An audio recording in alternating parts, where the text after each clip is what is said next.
Muy buenas noches a todos. Buenas noches. ¿Me escuchan? Buenas noches. Sí, señor. Sí. Bueno, perfecto. Pues nada, muy buenas noches. Agradecerles a todos en nombre de la Asociación Colombiana de Medicina del Deporte de podernos reunir el día de hoy en este interesante webinar con un tema absolutamente apasionante, en el cual yo ya hace unos años he incursionado, y es el tema de la viscosuplementación. Un agradecimiento especial a Laboratorio Savalon, que nos ha apoyado en este tema, y hoy nos trae un speaker de nivel internacional, el cual nos va a llevar por el mundo de la viscosuplementación y la aplicabilidad que tiene ello en nuestra especialidad, tanto en los pacientes que tenemos nosotros, deportistas de rendimientos, como en la población general, toda vez que cada vez nos llegan más pacientes eh, de reumatología o pacientes con patología osteoarticular, y vemos en esto una herramienta que creo que tenemos que tener de primera elección y de primera mano para el manejo. Para mí es un honor presentar al doctor Juan José Escalí. El doctor es maestro en reumatología, nos acompaña desde Argentina, desde Buenos Aires. Allá tenemos ya una diferencia horaria, entonces muchas gracias, doctor. Él es médico reumatólogo, especialista en osteología, es ex codirector del curso superior de especialistas de reumatología de la Facultad de Medicina de Buenos Aires. El doctor es ex jefe de la unidad de reumatología del Hospital Catul Bernau, es expresidente del Colegio Iberoamericano de Reumatología, director del Comité de Osteoporosis y Reumatología de AMLA, y es el vicepresidente del CIMOP. Entonces es una persona con todas las credenciales para hablarnos de este interesante tema. Doctor, está la Sociedad Colombiana de Medicina del Deporte atenta a su cátedra. Bienvenido y muchas gracias. Muchas gracias, doctor Parra, por esta excelente recibida, digamos, por esta bienvenida que me han dado. Colombia es siempre un país muy querido. He formado muchos colombianos que han venido a Buenos Aires y han estado en mi unidad, así que va a ser realmente un placer estar y compartir con ustedes esta experiencia que tengo de muchos años. Así que realmente espero que esto surja así, que haya mucho intercambio y que puedan entender el papel preventivo y positivo que tiene este tipo de medicación en, digamos, en los pacientes y en la medicina del deporte. Los deportistas son personas que deben cuidar el extremo, su calidad a nivel de cartílagos, de ligamentos, y esto ayuda muchísimo en ese aspecto. Así que realmente creo que vamos a estar disfrutando la noche y compartiendo algunas experiencias entre nosotros. También quiero agradecer, además de la Sociedad Colombiana, a Balón, que es quien también está haciéndose cargo de esto, igual que al señor Benoît Leil, que es de Aptisen Francia, y bueno, empezaremos con todo esto. Así que vamos a ver cómo hacemos esto. A ver, ¿se ve la pantalla o no? Sí, señor. Sí se ve, doctor, sí. Bueno, entonces lo voy a ampliar para que salga completa ahora. ¿Ahora se ve? Correcto. Perfecto. ¿Puedo empezar entonces? Bueno, después de estas palabras, me parece bastante importante comenzar ya con todo esto. En el sentido de que vamos a tratar en esta noche es realmente las causas importantes que... A ver, ¿se cortó esto? ¿Qué pasó?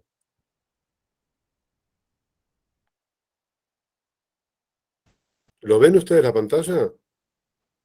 Dejó de compartir la presentación, Doc. ¿Puede Pero yo no he abrirla tocado nada, nuevamente? no sé qué pasó. La vuelvo a abrir a ver qué pasa, porque... A ver.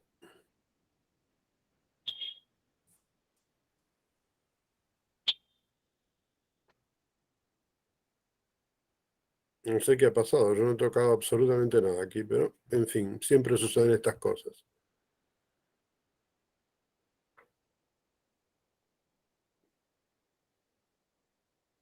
A ver.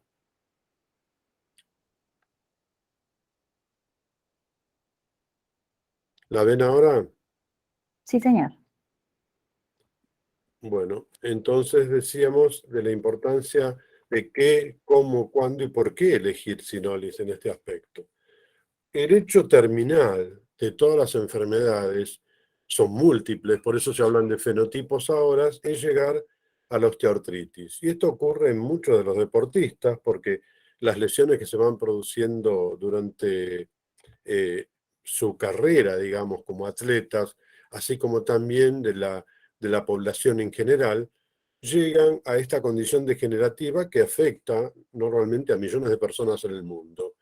Y la evolución se asocia con el elemento esencial que es la degradación del cartílago, que produce además una respuesta inflamatoria que conduce a dolor, inflamación y pérdida de la función de la articulación. Esto fue una lucha en un comienzo porque los latinos hablaban de artrosis, de función degenerativa, y los anglosajones hablaban de osteoartritis. Finalmente ganaron los anglosajones porque el componente inflamatorio es bien claro y además se crea el concepto a partir de hace 2 o 3 décadas atrás que esta enfermedad es una enfermedad de toda la articulación. Y eso significa que hablamos de todos los elementos que componen una articulación diartrodial. Por ejemplo, el cartílago, los ligamentos, los tendones, la membrana sinovial, es decir, todo, hasta el músculo, que es el que mantiene el estado de movilidad y el estado aceptable del movimiento de esa articulación. La degradación progresiva de esta matriz es lo que conduce a la característica esencial y sabemos que hasta el momento tenemos tratamientos solo sintomáticos y que existe una urgente necesidad de explorar nuevas drogas para revertir este proceso. Y además, como vuelvo a decirles, debemos recordar los diferentes fenotipos en el que se da esta enfermedad. Sabemos todos que el líquido sinovial tiene una consistencia como de clara de huevo, que es viscoso, que está secretado por la membrana sinovial, que es la membrana que recubre las articulaciones diartrodiales. Es una fina capa normalmente que baña a toda la superficie del cartílago y es el principal componente del líquido sinovial para mantener las condiciones reológicas. No es nada más que 2 unidades repetitivas alternantes de monosacáridos, como el ácido glucurónico y la N-acetilglucosamina, que todos lo conocemos perfectamente desde que somos estudiantes, y esta concentración cambia con la edad o con la destrucción que se puede ir formando también previo a la edad, que es lo que puede ocurrir en deportistas. La interacción con otra proteína o el agua la hace con facilidad porque es hidrófila y la localización de este ácido hialurónico no es patrimonio solo del líquido sinovial, sino que existe en el humor vítreo del ojo, en la piel, en el tejido conjuntivo, laxo, en el cartílago, en el tejido epitelial y en el tejido nervioso. ¿Cuál es la característica? Estamos hablando de esta viscoelasticidad y la adaptación. Si uno piensa en el movimiento, va a haber un estrés mecánico en donde cuenta muchísimo la calidad de viscosidad que tenga el líquido sinovial. Si uno habla de estrés mecánico pero a velocidad, nos va a importar mucho más la elasticidad, como muestra en esta primera parte, digamos, el dibujo. Entonces, la reacción del líquido sinovial depende del movimiento que se imprima a la articulación. Va a generar mayor viscosidad y se va a poner como en capas, como si fueran couches, como dicen los franceses, que permite que esa viscosidad no dañe el cartílago. Y si el estrés mecánico requiere, digamos, por la violencia un poco más, se transforma en el estado de elasticidad, que es como un ovillo de lana. Entonces, ¿qué es lo que produce cada uno? Fricción, limita la fricción en el primer caso, y en el segundo se transforma como si fuera un cojinete o algo y absorbe el choque. Es muy importante esto. Este estrés mecánico, que es por la alta presión, se pueden dar en 2 niveles, a nivel celular y a nivel mecánico.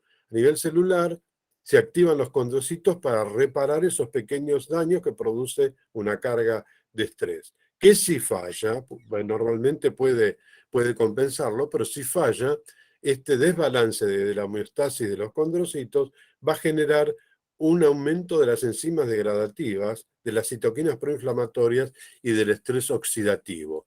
Por lo tanto, se van a dar condiciones no muy buenas en la articulación, que va a generar inflamación de la sinovial con los fragmentos característicos de esas proteínas que generan alteraciones en el cartílago.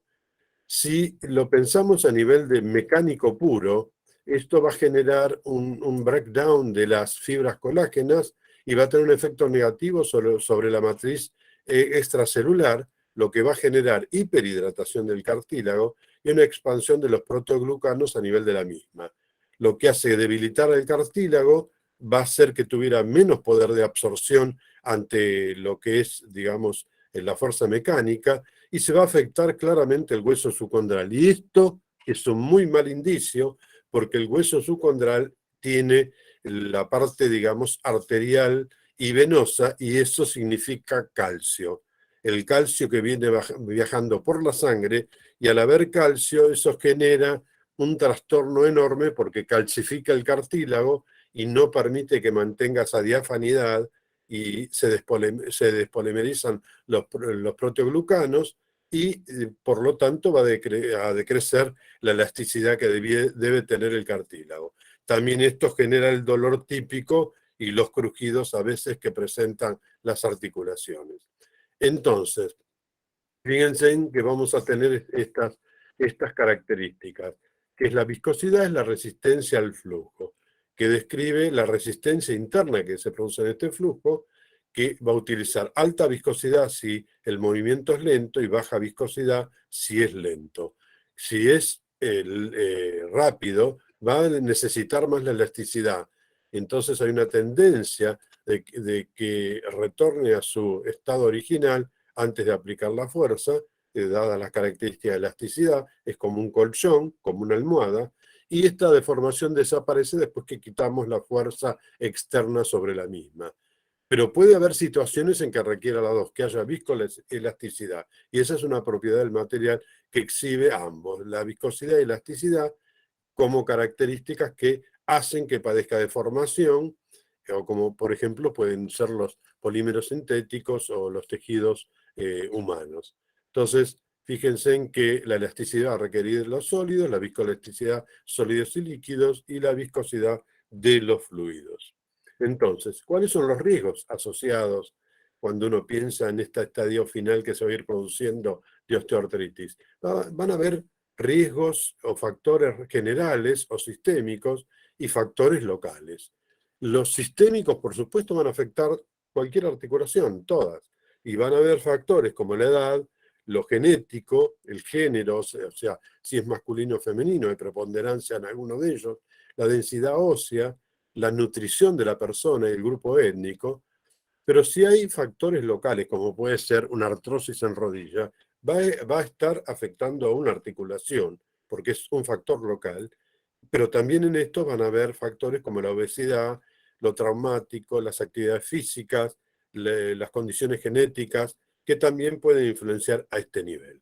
Entonces, llegamos a este esquema en donde la inflamación, con su respuesta inmune, esa red que se produce allí, va a estar producida porque en este proceso, si es por la edad, va a generar autofagia, un estrés oxidativo mayor. Si es por obesidad, el peso y los factores metabólicos igual van a generar, aunque sea una sinovitis fría, pero va a generar este estadio. Entonces van a haber en este aspecto subsets, que significa de bajo grado, de alto grado de inflamación, en donde los macrófagos tienen una importancia capital, porque hasta que no logremos que pasen a macrófagos de tipo 2, la inflamación no calma y el dolor continúa. Por el otro lado, tenemos que la injuria, como puede ser un trauma, puede alterar el cartílago, su homeostasis, y la programación que tiene el condrocito para actuar. Entonces van a aparecer nuevos pathways que incluyen trastornos genéticos de expresión postrelacionales, como todos los que ven allí, como el CLC6, el CYP8, el MTF1 y el agrecam fragment, importantes a este nivel. Y la enzima preponderante que daña la interleuquina 1 a ese nivel. También puede existir a nivel del dolor, recuerda el nerve growth factor, como otras sustancias como el CGRP, el NAP 1.7 y el NAP 1.8. Todo esto va a alterar a la articulación en su generalidad. Entonces, las guías han propuesto, para que no cometamos errores, desde una artritis leve, que como ven a la izquierda abajo, a una severa, hay una pirámide, como casi siempre construimos. Entonces, lo esencial es informar, asesorar, educar, generar pérdida de peso, ejercicio, ustedes lo saben muy bien, todo lo que se le pide a los pacientes. Eso en todos los casos. En algunos va a tener necesidad de estar tomando antiinflamatorios, otras drogas, hacer fisioterapia, terapia ocupacional, la utilización de ortesis, hasta que empezamos a fallar como medicina, digamos, a este nivel y tenemos que llegar al reemplazo de la articulación y osteotomía, y esto son en los casos severos, y que fíjense en cómo va aumentando. En el año 2000 se llegaron a 2 millones de reemplazos de rodilla, y solamente en 10 años se duplicó. Esto un poco porque los pacientes viven más y aparte porque hay una serie de trastornos que se producen en la población porque no hacen los ejercicios convenientes o se pasan de lo que corresponde como actividad. Entonces, dentro de esto nosotros nos enfrentamos a 3 elementos. ¿Usamos corticosteroides o empezamos a ser mucho más modernos y hacemos viscosuplementación? O quizás podemos pasar al PRP, que es el plasma rico en plaquetas. ¿Qué sabemos de todo esto? Lo que sabemos sí que se ha estudiado es corticoide versus suplementación. Y el ácido hialurónico actuó de manera más prolongada, pero también más retrasada. Esto lo ha explicado en nuestros congresos de Isiad Banuru. Y la triamcinolona disminuye la liberación de proteína de matriz oligomérica del cartílago, del colágeno del cartílago, lo que a su vez reduce la degradación del mismo, probado en un trabajo ya de 2005. Entonces, ¿cuándo utilizamos corticosteroides? Cuando vemos pacientes con verdadera inflamación articular, para generar un alivio rápido del dolor, pero no prolongado, porque el corticoide dura no más de 15 días, 20 días. Y además tenemos que acordarnos de los eventos adversos, o por lo menos la percepción y las contraindicaciones que tienen. Recuerda que puede estar frente a un paciente diabético, por ejemplo, o hipertenso, o una mujer embarazada, no sé, podemos estar en varias situaciones. La viscosuplementación, en cambio, es algo como más light en el sentido de no generar grandes problemas y es utilizado en la reducción del dolor y en mejora de la función. Y tiene un efecto duradero que es impredecible porque en algunos casos llega mucho. Normalmente con el Sinolis uno logra 6 meses, pero puede llegar hasta el año y tiene muy buena tolerancia. El plasma rico en plaquetas no se puede hacer una recomendación, por eso nosotros en realidad tenemos guías para viscosuplementación, pero no podemos hacer guías para PRP. Tenemos recomendaciones. Hay muchos protocolos, todavía no se definió cuál es el correcto y tenemos datos impredecibles, así que no podemos hablar de esto todavía porque no tenemos datos correctos. Y acá llegamos a nuestro caso. ¿Por qué? Conocemos todo el ácido hialurónico, pero ¿por qué el sorbitol? ¿Qué nos sirve? Nosotros lo que queremos es tratar de que el paciente no tenga dolor y el efecto sea muy prolongado. ¿Qué hace el sorbitol? Estabiliza el producto durante su periodo de validez y conserva las mismas propiedades que el primer día.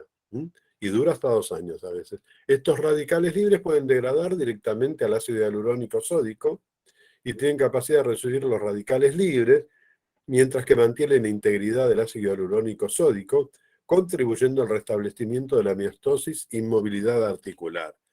Cuando hablamos de esto, al mismo tiempo hablamos que es capaz de reducir la inflamación. Los radicales libres que aparecen atraen a los macrófagos, que hablábamos hace un rato, que es un componente clave en los procesos inflamatorios. Así reduce la concentración de radicales libres y este sorbitol inhibe la migración de los macrófagos a la cavidad articular y alivia así la inflamación y el dolor. Hace como una especie de efecto de taparlo con una especie de frazada, digamos, para que no lo vea. Entonces, ya mismo nos damos cuenta de la acción sinérgica que puede tener el ácido hialurónico y sorbitol. esta ventaja porque es de una protección excepcional. Se usó a veces el manitol, pero el sorbitol es mucho más potente, 3 a 4 veces más a la degradación de otros productos con ácido hialurónico. Si ustedes se fijan ahí, en el esquema, ven en rojo cómo es mucho más resistente que los que son cruzados, como el crosslink, ácido hialurónico, o con los ácidos hialurónicos tradicionales. Así que evidentemente tiene una capacidad de darle un manejo mucho mejor. Y ya que caemos a esto, hagamos un poco de historia, porque empezamos en la primera generación de ácidos hialurónicos con ácidos hialurónicos de bajo peso molecular. Era el primero que yo utilicé, incluso fue el Galgan, que fue registrado como droga y que se extraía de la cresta de los pollos. Se hacía 5 inyecciones, el periodo más o menos intermitente se podía hacer semanal o mensual, eso lo elegía cada médico, hasta que aparecieron los de segunda generación, que eran los crosslink y de alto peso molecular. Se pensó que esto iba a solucionar todo y ahí apareció el Symbix y la protección vía de este cruce del crosslink, que es de origen animal, de alto peso molecular, y se utilizó en menor cantidad de inyecciones, que fueron 3. La tercera generación apareció con mayor volumen por jeringa y eran productos obtenidos por biofermentación bacteriana. Ahí aparecieron el Durolane, que era por biofermentación, Crosslink y de muy alto peso molecular, y el Symbis One, que era de mayor volumen por cada jeringa, 6 mililitros. Esto a veces no es tan bueno porque cuando uno inyecta más de lo que resiste la articulación, también distiende la articulación y no es lo conveniente. Y en la cuarta generación aparecemos ahora nosotros, con el ácido hialurónico más el antioxidante, que esto es una novedad de ese nivel y protectiva. Y esta viscosuplementación siempre hasta el momento la implementamos ¿en qué condiciones?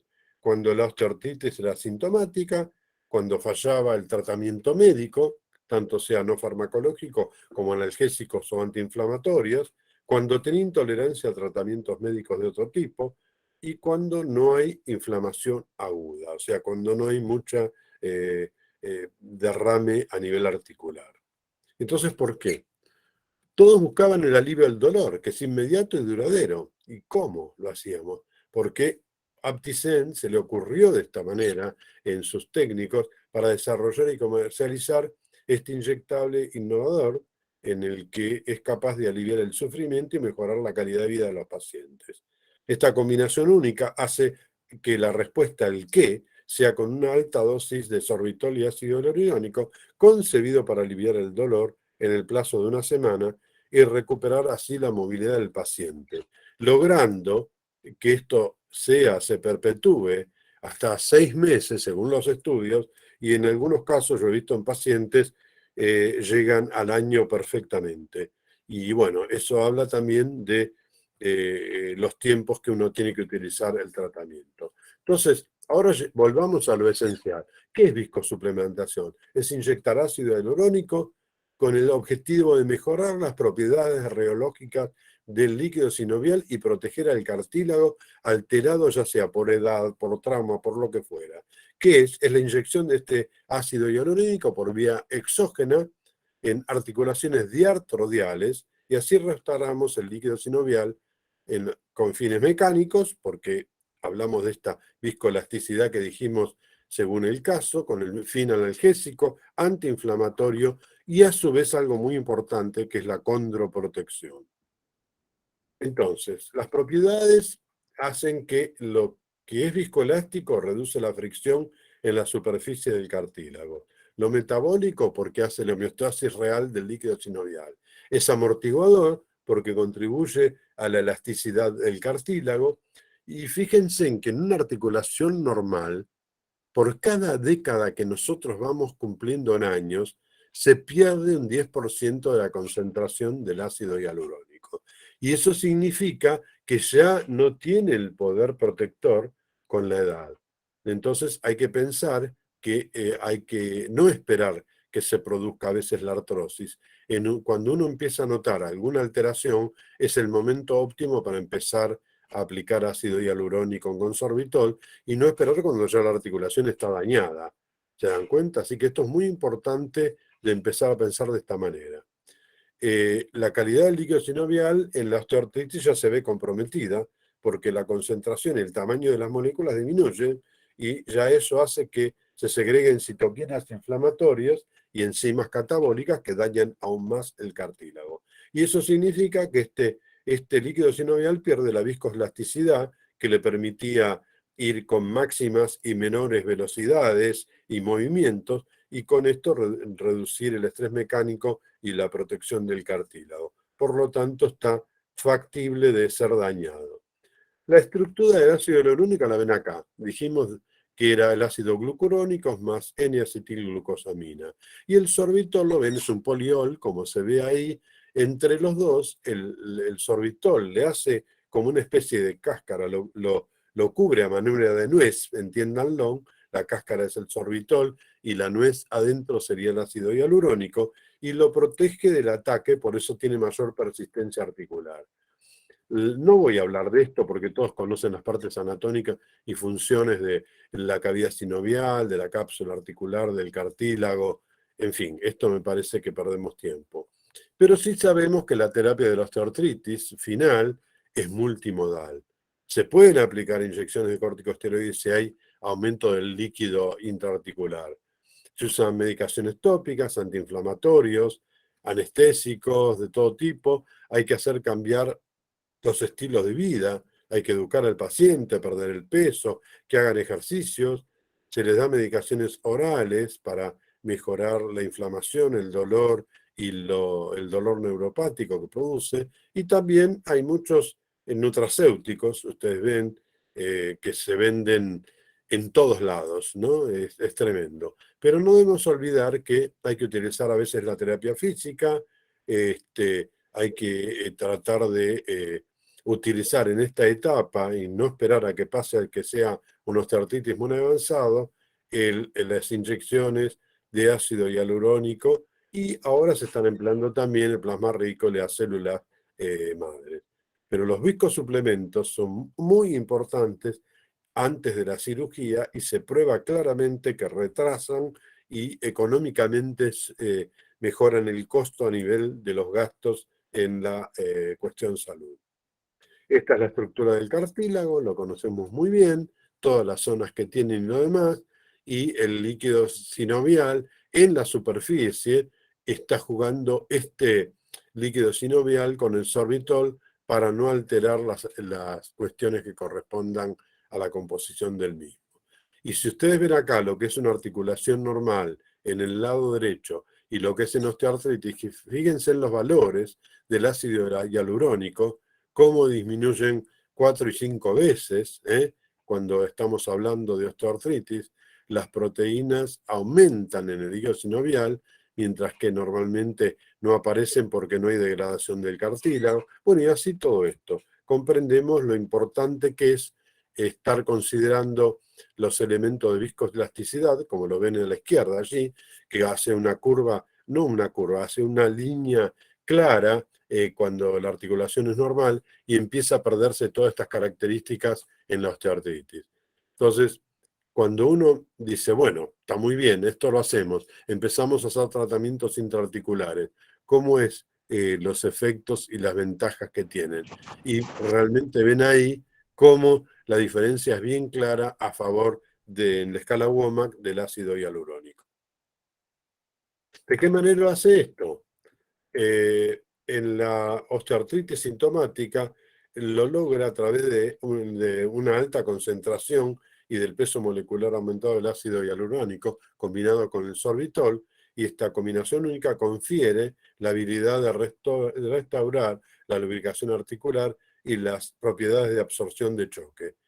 Reduce también el dolor local y las causas de malestar creadas por la osteoartritis sintomáticas y al mismo tiempo mejora la movilidad de estas articulaciones, especialmente en rodilla y en cadera.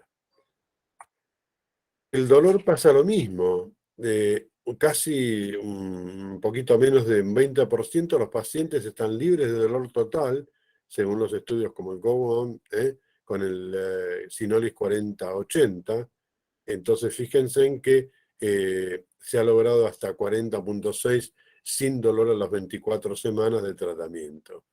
Y eso para rodilla. Y considerando rodilla y cadera, la reducción con 3 inyecciones ha logrado que sea estadísticamente significativa para rodilla y cadera, y también bajó, digamos, en forma significativa la escala de dolor si la comparamos con la línea basal cuando se lo empleó en cadera.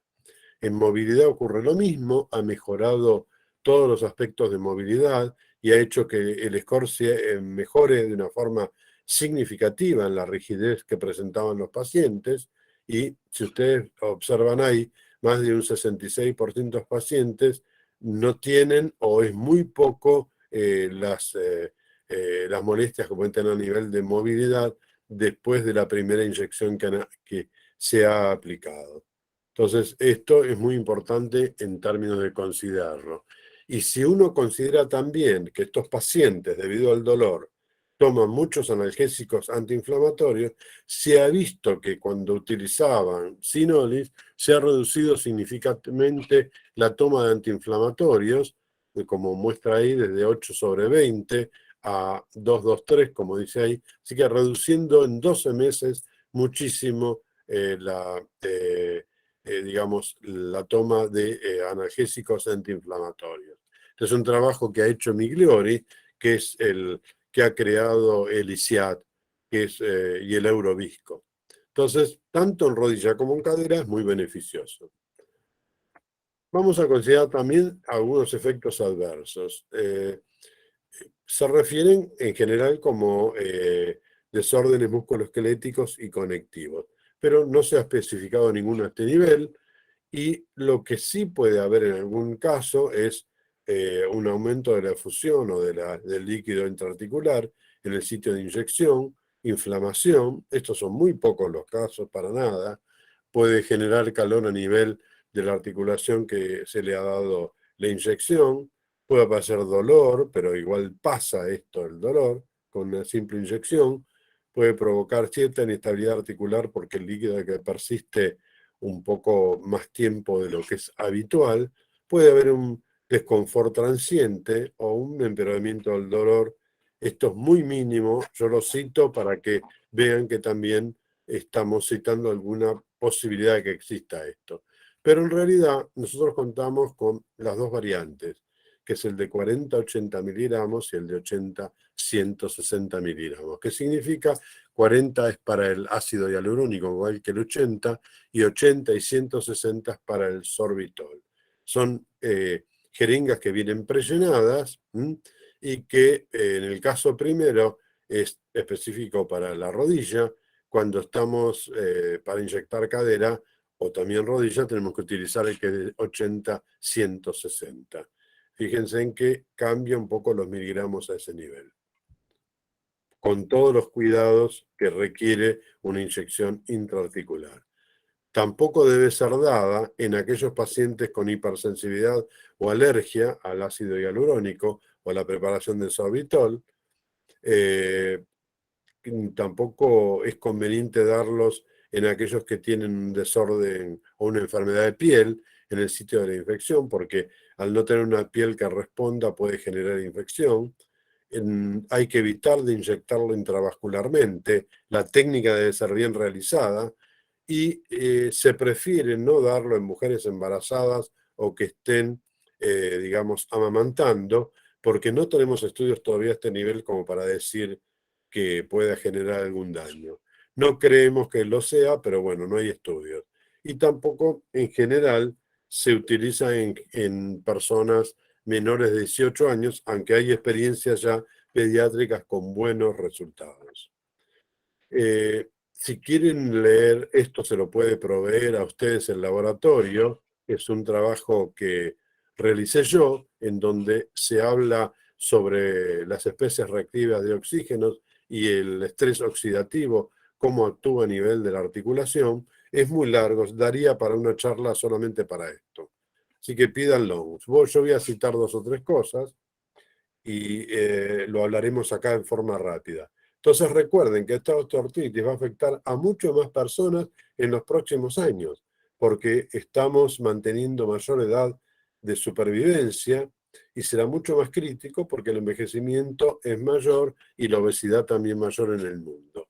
Entonces, recordar que cuando hablamos de osteoartritis es falla de una articulación y recordar los endotipos de osteoartritis que son el condrogénico, el ligamentogénico, el sinoviogénico, el osteogénico, el entesogénico y la pérdida de peso en obesos, que son parte de un blanco de decisión importante, que son los que corresponden al fenotipo metabólico.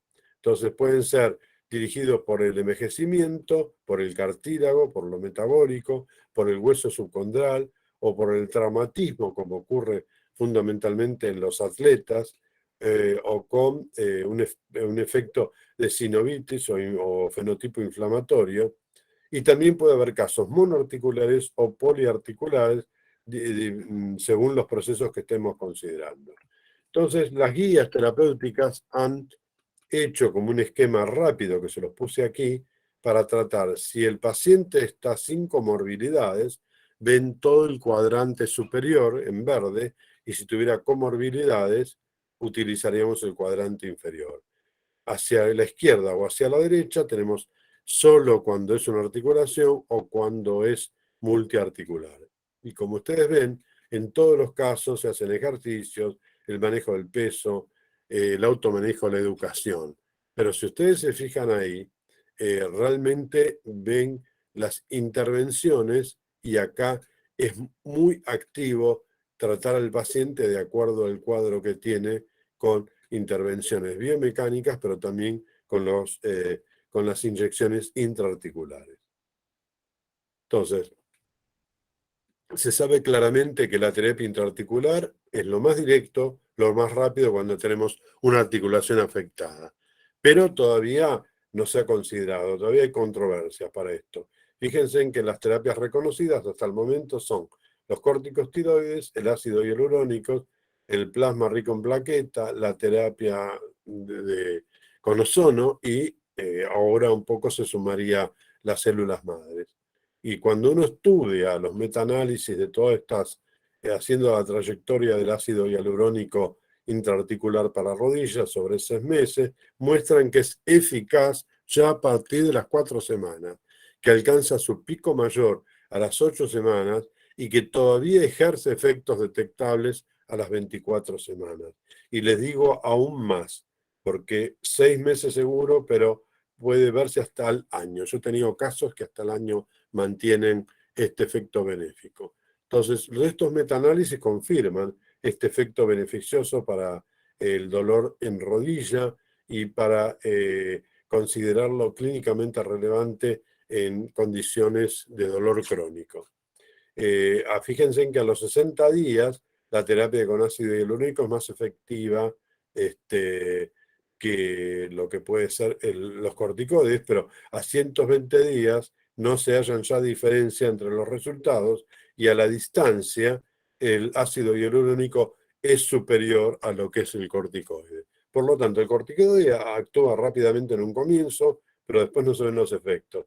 En cambio, el ácido hialurónico tiene un efecto inicial, pero se ven a medida que va pasando el tiempo. Y fíjense en que mejora el dolor, por lo menos en la mitad de los pacientes, comparados con los niveles basales de rodilla.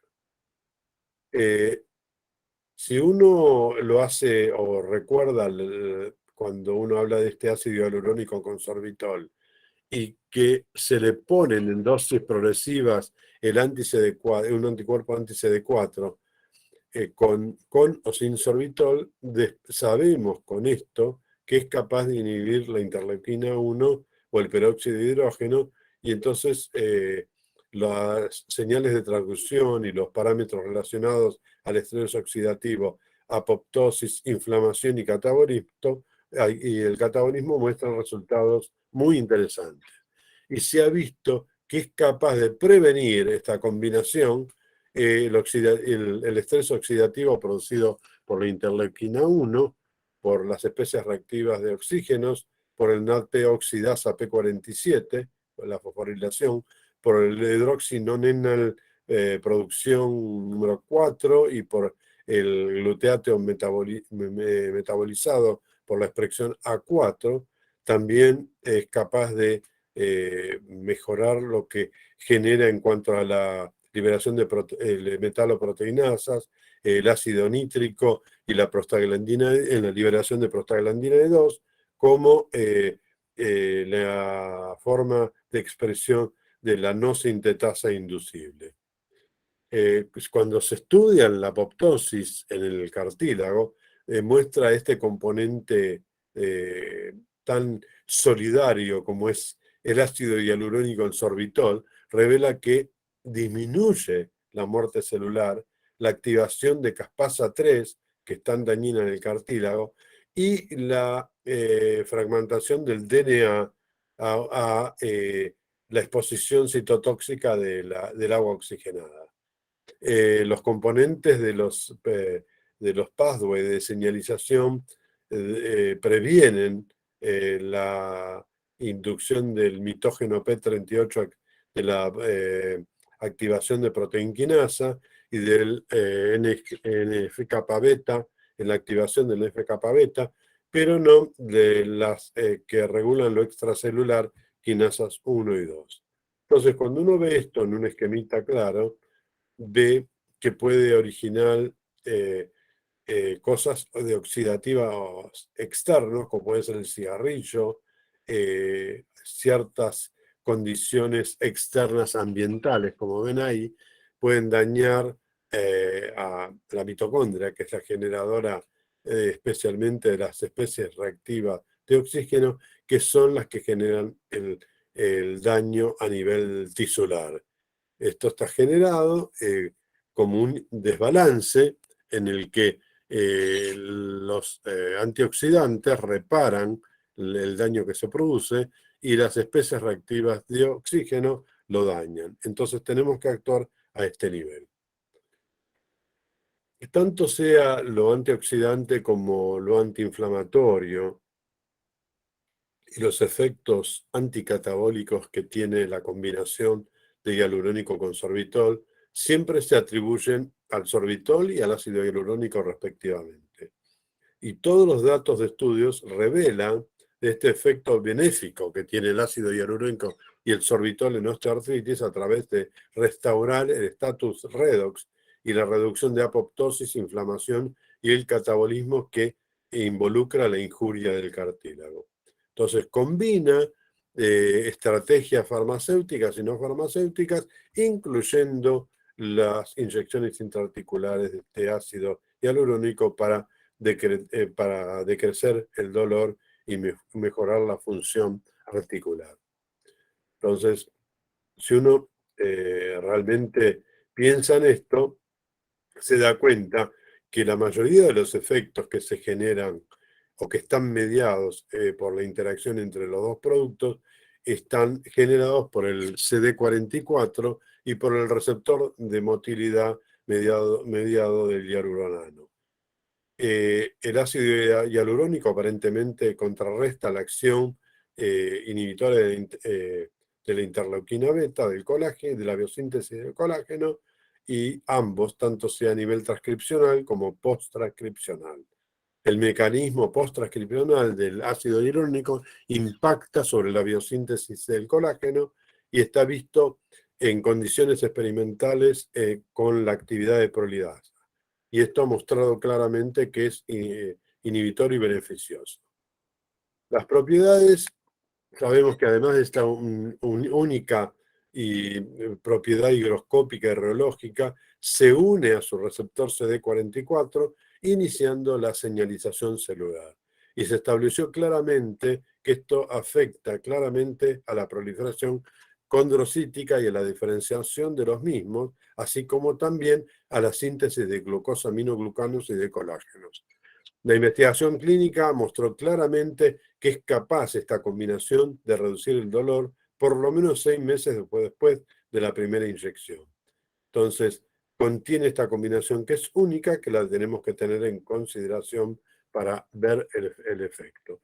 Y en los estudios que se han probado, o lo demás muestran realmente que el efecto que tiene, digamos, el ácido hialurónico. Si miramos para arriba, favorece al ácido hialurónico, y si miramos para abajo, favorece al corticosteroide.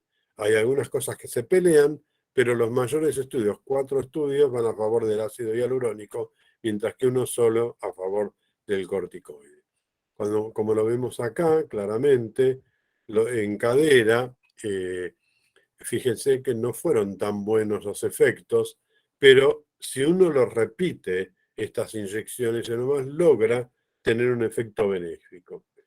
En este EULAR pasado se ha mostrado la eficacia a largo término y la seguridad, la evaluación de esta combinación a través del estudio de Cortet, que se ha hecho en Lille, Francia, y mostraron claramente el efecto benéfico que tiene en 2 grupos diferentes, llevando lo que corresponde a OMERAT o ARSI responders, y han visto que realmente la diferencia fue estadísticamente, digamos, a favor de esta combinación, relegando realmente, yo le diría que lo vuelvan a ver, este póster que fue el 56-17, sería muy largo estar hablando de esto, pero los beneficios fueron importantes a este nivel.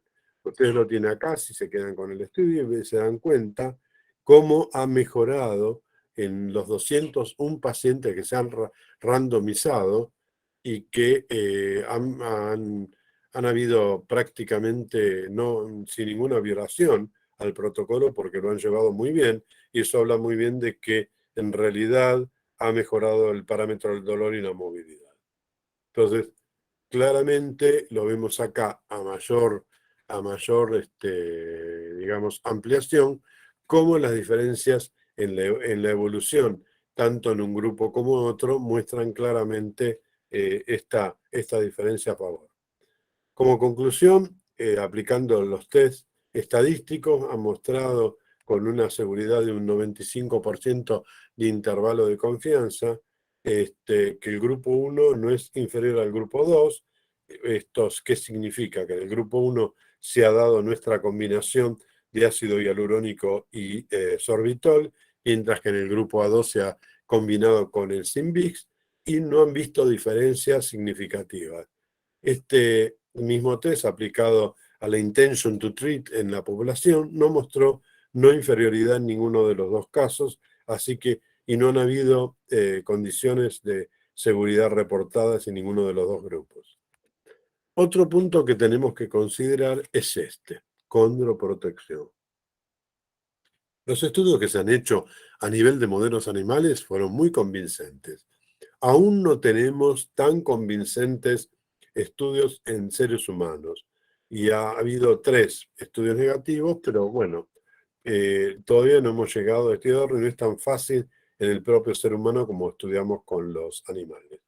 Pero cuando uno consigue ahora ver a través de la resonancia nuclear magnética, que es un estudio mucho más sencillo para utilizarlo con la población humana, con estos ácidos hialurónicos, vemos que hay datos que ya nos hacen considerar que la posibilidad es muy buena, y que realmente ha mostrado, como lo ha hecho el grupo canadiense tan característico que trabaja en osteoartritis, que es capaz de posponer la cirugía en los pacientes. Entonces, ahora que ya que estamos acá, ¿qué podemos decir del otro competidor, que es el plasma rico en plaqueta? Cuando los comparamos, vemos que la eficacia clínica está probada en ácido hialurónico, aún no en el plasma rico en plaquetas. No ha habido estudios serios a ese nivel. No se puede hablar de superioridad en ninguno de los 2, pero fíjense en que el ácido hialurónico, podemos tener el efecto hasta los 6 meses, en plasma rico en plaqueta paralelamente a 6 meses, la seguridad es bien conocida para el ácido hialurónico, y para el PRP depende de la concentración del plasma rico en plaquetas, y el efecto condroprotectivo a nivel animal lo hemos visto que sí, y en humanos empieza a verse algo, así que podría ser. Esto no fue estudiado todavía en plasma rico en plaquetas. Recuerde lo que habíamos hablado de esta capacidad de lubricar y de absorber el choque, todos los estudios que han dado que hasta los 6 meses logran efectos realmente importantes, y a nivel de las especies reactivas de oxígenos es bien claro, estudiado en todos estos pacientes, la mejoría clara que tienen de este efecto benéfico. Ustedes lo ven acá, también en un diapositiva que está en portugués y muestra cómo los antioxidantes provocan realmente una protección de la célula, todo lo que está relacionado a nivel de alimentación deficiente, estrés mecánico, la polución, los rayos ultravioleta, generan todo este tipo de problemas. Y uno debe dar, además de estar aplicando estos intraarticular con sorbitol, acordarse de que también el paciente requiere tener el manejo del magnesio, la vitamina C, la B, la E, el zinc, una serie de vitaminas, el selenio, el cobre, para que tenga un efecto mucho más duradero y mejor. Entonces, esto es bastante importante para considerar. Otro jugador importante es el alfa-kappa beta, que ustedes lo saben, que genera el inicio y el mantenimiento de la reacción inflamatorias. El ácido hialurónico es capaz de suprimir la activación a través de la fibronectina en los condrocitos en la artritis reumatoidea, fíjense, y la activación del eje ERK1-2, que está demostrado por Huleve, lo ha mostrado claramente. Hayashimi y Mihara también han demostrado que la inducción de las metaloproteinasas es suprimida por el ácido hialurónico y bloqueando el CD44, a través de bloqueando este anticuerpo, revierte significativamente el efecto inhibitorio que hace el ácido hialurónico sobre la producción de metaloproteinasa 13. Por lo tanto, claramente esto soporta el hecho de que el ácido hialurónico es capaz de suprimir los pathways intracelulares. Entonces, realmente esto revela que tiene un poder anti-ROS.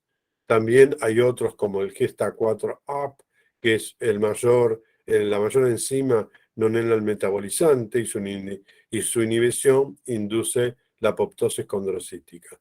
Esto también está jugando en este proceso en el cartílago. Las proteinasas son muy importantes y son muy dañinas a nivel articular, especialmente la estromericina, porque degrada de una manera rapidísima al colágeno, mientras que las agrecanasas, a través del ADAMS, producen degradación del agrecano. Son inducidas por la inflamación, como con la interleuquina 1 o el tumor necrosis factor, y son activadas por realmente la inflamación y el estrés mecánico. Esto es capaz de ser frenado por el ácido hialurónico, lo que hace que sea capaz de frenar este aspecto catabólico. Contrarresta muy claramente el catabolismo inducido por interleuquina 1, porque lo ha probado Fioravanti, como les dije anteriormente, en donde provoca presión hidrostática típica y muestra que el ácido hialurónico corta o decrece los proteoglicanos y el incremento en óxido nítrico, ambos inducidos por la interleuquina 1. Entonces, como vemos, todo esto es bastante importante, también es capaz de inhibir el TNF-alfa, y se ha visto que estos efectos son bastante importantes también. Y la conclusión, para no ser pesado, es que esta administración intraarticular ofrece todavía una muy potente y bien tolerada terapia en estos pacientes. Esta combinación se conoce como Sinolis-BA, que contiene esta combinación única que dijimos, con estas propiedades que estuvimos mencionando antes de lubricación y de absorción de choque. Recuerden que están las formas lineares y crosslink, ahí se ven en este esquemita para que lo recuerden, y el efecto de la viscosuplementación es muy importante, fíjense en un trabajo a nivel neuromuscular del control del dolor. Lo han estudiado muy bien y cuando uno emplea esta terapia en los pacientes reduce completamente en el tratamiento este efecto, digamos, a nivel neuromuscular. Entonces, no solo se queda a ese nivel, como es articular puro, sino que a nivel muscular la recuperación es bastante importante, tanto en rodilla como en cadera, como lo demuestra acá, y ustedes pueden leer ese trabajo completo que fue presentado en el Congreso de ISIAD, y fíjense que lo hace tanto en los mayores como en los pacientes de mediana edad cuando tienen osteoartritis de rodilla. Por lo tanto, los dos se ven beneficiados, y esto es muy importante tenerlo en consideración, y ellos al final, este es un médico turco que dirigió esta investigación y muestra claramente que es una arma potente y muy buena para los programas de rehabilitación también, la inyección con ácido hialurónico. Entonces termina, y esto es bastante importante, toda la gente que forma Eurovisco, ¿por qué se debería incluir la terapia con ácido hialurónico intraarticular como una opción terapéutica en el manejo de la osteoartritis? Y hay todo un trabajo que lo pueden leer aquí, en donde justifican realmente el uso de la misma y muestra claramente el efecto que tiene el hecho de estar empleando este ácido hialurónico en las personas. Y además han hecho otro estudio que es muy importante con 296 pacientes, y todos los costos como exámenes, test de laboratorio, transporte, todo fue evaluado y resultó que el ácido hialurónico es costo efectivo como tratamiento. Por lo tanto, el otro punto que nos quedaría al final es si realmente la utilización del ácido hialurónico retarda el reemplazo de la articulación de rodilla. Y la respuesta, después de estudiarlo todo este grupo, es sí. Y por lo menos lo retrasa casi llegando a los 3 años, lo que eso ronda en 30 millones de euros de salvar dinero en la salud pública.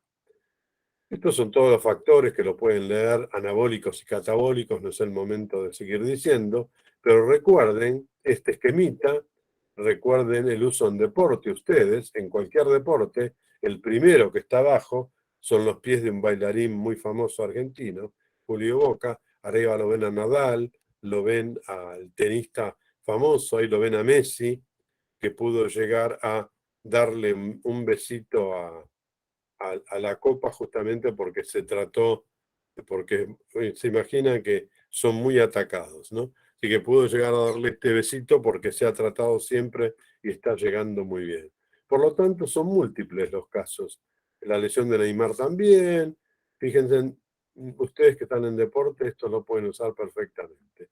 Lo dejo aquí. Muchas gracias, Colombia. Un gran abrazo de Argentina. He ido muchísimas veces a Colombia y seguiría yendo porque me encanta la gente, me encanta los paisajes de Colombia, me encanta la comida y como ustedes, también le encanta el tango, a mí también estar allí y bailar cumbias, vallenatos y todo lo demás. Muchas gracias. Doctor Scali, muchísimas gracias por su muy grata y muy elocuente exposición. Creo que nos queda a todos muy claro que la viscosuplementación llegó para quedarse, y para la especialidad creo que es un campo grande y que está por explorar. Dentro de las preguntas, la pregunta que vi en el chat es ¿qué experiencia hay en hombro? Nos habló muy bien de la experiencia en rodilla, en cadera con sus resultados, pero en hombro, para osteoartrosis de hombro, ¿qué tal la experiencia? Es muy importante la pregunta. Estamos terminando uno de rodilla nosotros y hemos comenzado uno de hombro. La respuesta es bastante similar en todos estos aspectos. El hombro es una articulación muy especial. Ustedes saben que depende mucho de la musculatura. Es muy movible y requiere tener mucho cuidado. En realidad, el éxito de todas estas aplicaciones es utilizar una muy buena técnica en donde entren a la articulación. En Estados Unidos se ha hecho un estudio y muchos de los traumatólogos, ya hablamos de especialistas que podrían manejarlo muy bien, el 40% han caído fuera de la articulación. Así que hay que considerar que la técnica hay que aprenderla bien, hacerla como corresponde, y esto sería interesante que ustedes hagan un curso. Nosotros lo hemos hecho aquí en Buenos Aires con cadáveres para que la gente aprovechara esto, y ha resultado fantástico. Han venido de Uruguay, de Paraguay, de varios países limítrofos a hacerlo, y ha resultado muy bien la respuesta. En hombro a mí me da un resultado también interesante cuando es utilizado como corresponde, ¿no? La mejor, les diría yo, la mejor respuesta ha sido rodilla siempre, es extremadamente positiva. La cadera, recuerden que la cadera conviene hacerla siempre bajo un control ecográfico, siempre para saber que caemos bien adentro de la cadera. La rodilla no es necesario, porque cuando uno tiene la técnica bien hecha, no requiere que uno caiga a hacer esto. Pero también recuerden que es la oportunidad, lo que se habla también en estos, ventanas de oportunidad. No hay que esperar que la articulación esté totalmente dañada para empezar a hacer esta terapia. Ahí no hace ningún resultado como la gente. Tanto en las enfermedades como la artritis reumatoide y lo más, cuando empezamos con los biológicos, se le daba a las personas que estaban en el estadio 3 y 4. Sí, las mejoraba, pero no lográbamos volverlas a una vida normal porque las articulaciones estaban dañadas.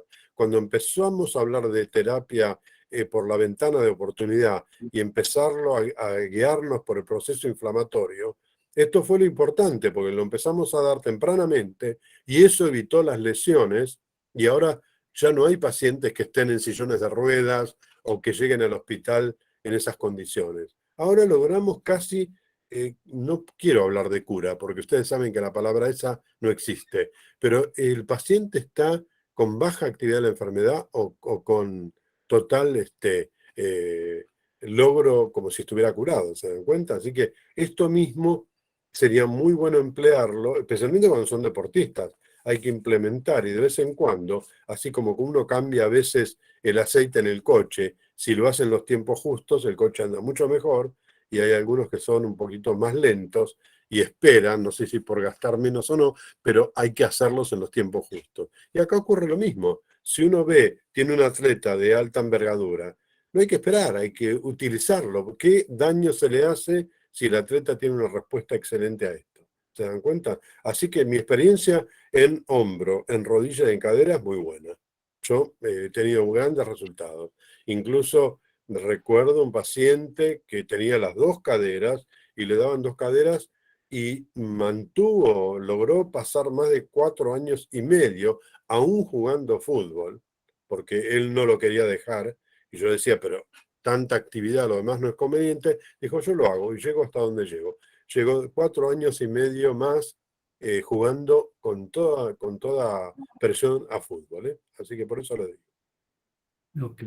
Doctor, otra pregunta del Sí. doctor César Cetina. Uso de la viscosuplementación en prevención de osteoartrosis en deportistas de alto rendimiento.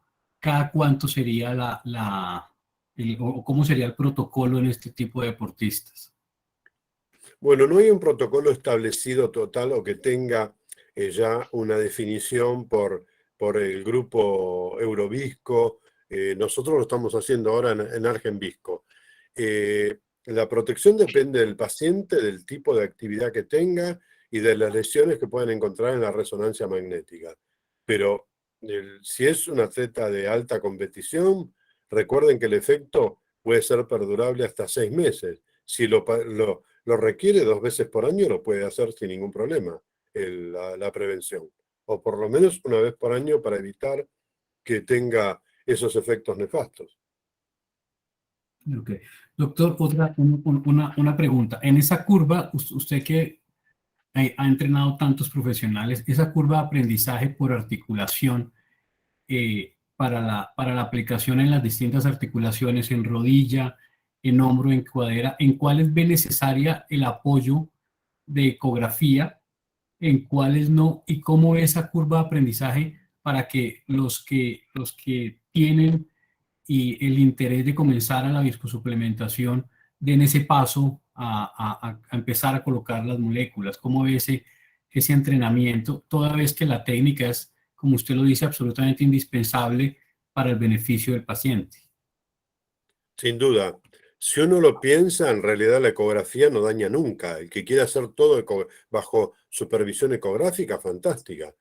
Pero yo creo que la rodilla es tan fácil el acceso cuando se tiene una buena técnica que no requiere estar con ultrasonido. La cadera sí, porque la cadera tenemos que llegar realmente al lugar exacto y eso lo tenemos que asegurar que estamos, digamos, en ese lugar a través de una técnica ultrasonográfica. Si no, no sabemos si estamos dando en el lugar exacto la medicación y valoramos un resultado mal y a lo mejor fue una mala técnica. Así que emplear el ultrasonido es fantástico para estar seguros.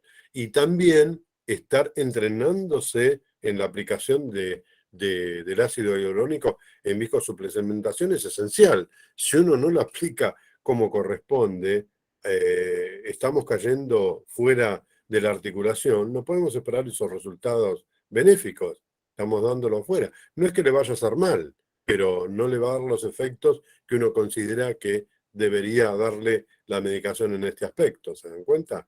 Así que eso es un consejo que les doy, hacer un curso, tratar de reponer las técnicas. Hay diversos abordajes según la articulación también, y eso es muy importante para empezar a utilizar.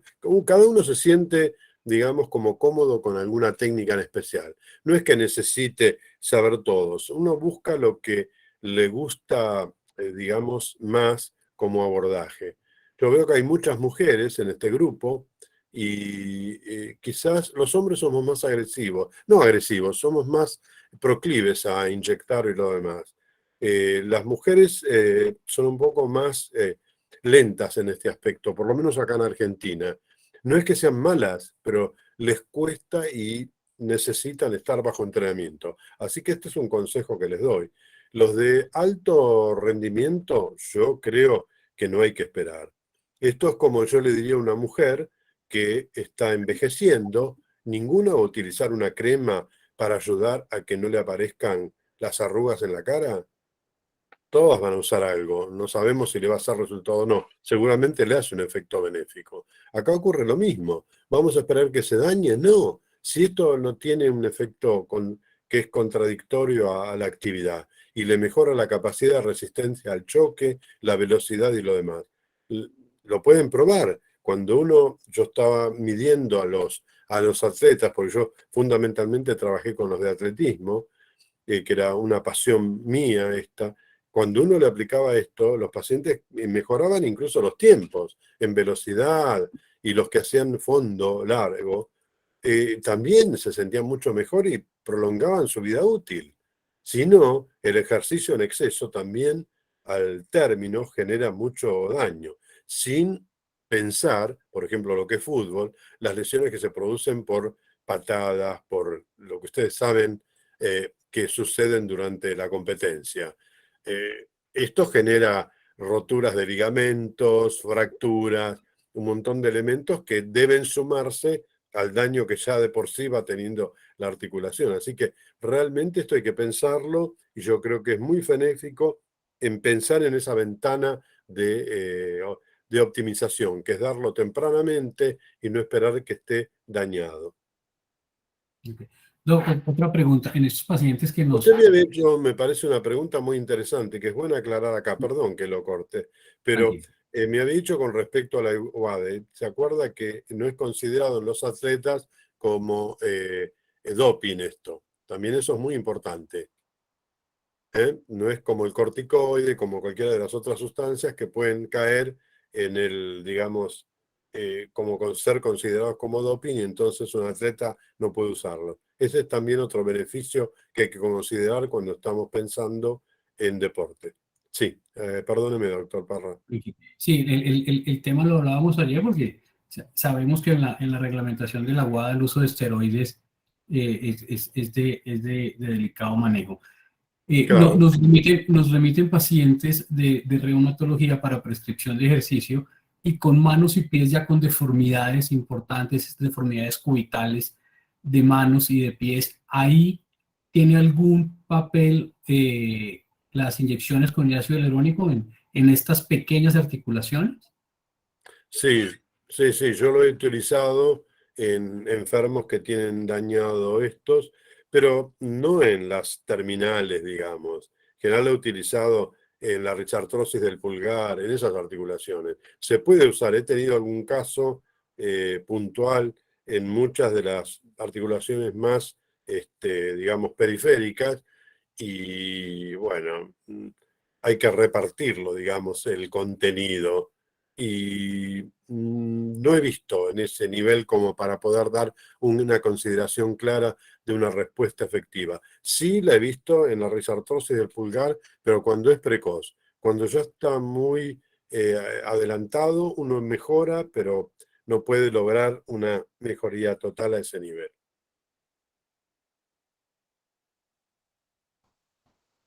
Pues doctor Juan José, muchísimas gracias por todas las respuestas, por su gran conferencia y creo que nos deja muchas inquietudes y los que estamos ya en el mundo de la viscosuplementación vemos que sí es una alternativa absolutamente valiosa para el manejo de los pacientes y creo que el paso a seguir seguramente como asociación es la sugerencia que usted nos daba de empezar a hacer estos cursos Claro, cuando necesitemos en articulaciones con visión ecográfica o en articulaciones como la rodilla, pues muy seguramente lo vamos a poder hacer de una seguro, forma más segura sin tener la ayuda ultrasonográfica como muy seguramente lo hacemos. seguro. El Yo doctor, le el quería doc- ahora decir al que esté interesado, en el 29 de septiembre al 1 de octubre, hacemos entre Argentina y Brasil